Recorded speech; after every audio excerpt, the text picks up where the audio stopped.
1 தெசலோனிக்கர் 4வது அதிகாரத்தில் 3வது வசனத்தை பார்ப்போம். நீங்கள் பரிசுத்தம் உள்ளவர்கள் ஆக வேண்டும் என்பதே தேவனுடைய சித்தமாக இருக்கிறது. அந்தபடி நீங்கள் வேசி மார்க்கத்துக்கு விலகி இருந்து 1 தெசலோனிக்கர் 4வது அதிகாரத்தில் அதே இதில் 7வது வசனத்தை நம்ம பார்க்கும் பொழுது, தேவன் நம்மை அசுத்தத்திற்கு அல்ல பரிசுத்தத்திற்கே அழைத்திருக்கிறார். தேவனுடைய அழைப்பை நம்ம பார்க்குறோம். தேவன் ஏன் நம்மளை அழைத்தார்? அதாவது பாவ வாழ்க்கையிலிருந்து, அதாவது எகிப்து என்கிற அந்த பாவ வாழ்க்கையிலிருந்து தேவன் நம்மை அழைத்ததின் நோக்கம் என்ன? தேவன் என்ன சொல்கிறாரு? தேவன் அழைத்தது எதற்காகனா, அதே இதில் 1 தெசலோனிக்கரில் 2வது அதிகாரத்தில் 11வது வசனத்தை பார்ப்போம். மேலும் தம்முடைய ராஜ்யத்திற்கும் மகிமைக்கும் உங்களை அழைத்த தேவனுக்கு நீங்கள் பாத்திரராய் நடக்க வேண்டும் என்று.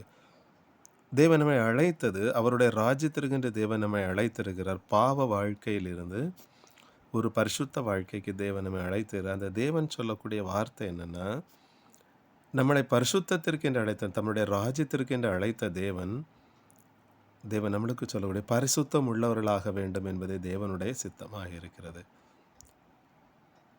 அப்போ ஏன் தேவ சித்தத்தை நம்ம அறிய வேண்டியதாக இருக்கு, தேவ சித்தத்தை நம்ம செய்ய வேண்டியதாக இருக்குன்னு பார்க்கும் பொழுது, மத்தேயு 7வது அதிகாரத்தில் 21வது வசனத்தை நம்ம பார்க்கும் பொழுது, பரலோகத்தில் இருக்கிற என் பிதாவின் சித்தத்தின்படி செய்கிறவனே பரலோக ராஜ்யத்தில் பிரவேசிப்பானே அல்லாமல் என்னை நோக்கி கர்த்தாவே கர்த்தாவே என்று சொல்லுகிறவன் அதில் பிரவேசிப்பதில்லை. அப்போ அவருடைய சித்தத்தின்படி செய்கிறவர்கள் தான் பரலோக ராஜ்யத்துக்கு நுழைய முடியும் என்று தேவன் சொல்லுகிறார். அப்போ அவருடைய சித்தத்தை நம்ம அறிய வேண்டியதாக இருக்குது. அப்போ தேவ சித்தம் என்னது அப்படின்னு பரிசுத்தம் உள்ளவர்கள் ஆக வேண்டும் என்பதே தேவனுடைய சித்தமாக. அந்த பரிசுத்தம் உள்ளவர்கள் ஆக வேண்டும், அந்த சித்தத்தின்படி செய்கிறவன் எவனோ அவன் தான் தேவனுடைய ராஜ்யத்தில் பிரவேசிப்பான்.